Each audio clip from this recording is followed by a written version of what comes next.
background of the colouring group is that a few years back it became really popular for people to buy the colouring books and colour at home. But in libraries you can't really loan out books like that because we can't really encourage people to borrow books from the library and sort of be drawing and colouring in them.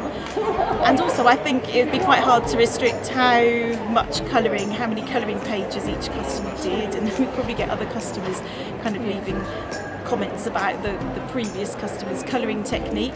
But we wanted to reflect the popularity of the books, and one way is to run a colouring group where people can come in and access that activity.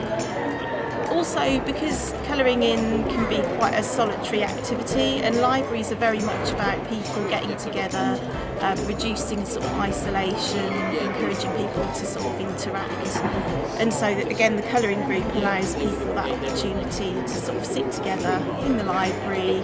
They can talk to each other if they want to, or they can just get totally absorbed in their colouring, and we leave that side of it up to them. It was a case of I saw the colouring group, and I needed stuff to kind of help keep my mind on something, and I had got colouring books, and I thought, okay, these things intertwine, and that was something that I was just like, okay, let's give it a try. The best part of the group is the atmosphere. It's a lovely little group, and we all talk about all sorts of things. Sometimes we do colouring, but sometimes it's a lot about talking about problems or things, parts of interest, and we drink tea and pass around a bar of chocolate and have a nice time. So it's just a really nice way to meet people. And I've met a friend there, and we've sort of changed phone numbers, so that's been really good. There's no pressure. You don't have to be a amazing artist or something like that in order to enjoy it. There isn't a sense of, oh, okay, we're doing a commission and we need to do this and sell it. It's a case of, hey, look, come along, find something you like. You don't need to bring your own stuff either, so if you're not really sure about where to start, there's stuff here. It's just like no pressure, don't need anything to bring or even any previous experience. It's just come along and that's it. One of the main benefits from colouring in is that it allows your brain to really switch off from worrying and stressing.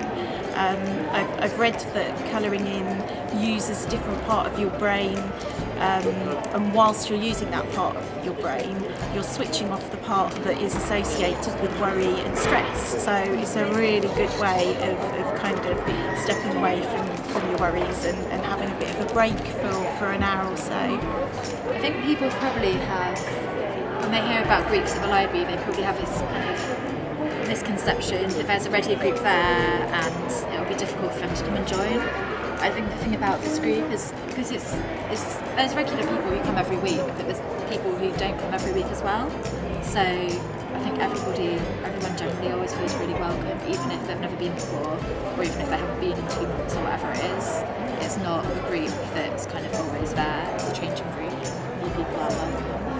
It's a way of meeting other people, socialising, colouring.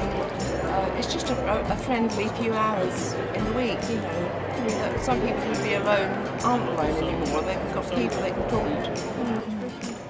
I'd say the main message of the group is that everybody is welcome. It's an activity that anyone can take part in. People don't have to come every week. They can just stop by whenever they want to take part.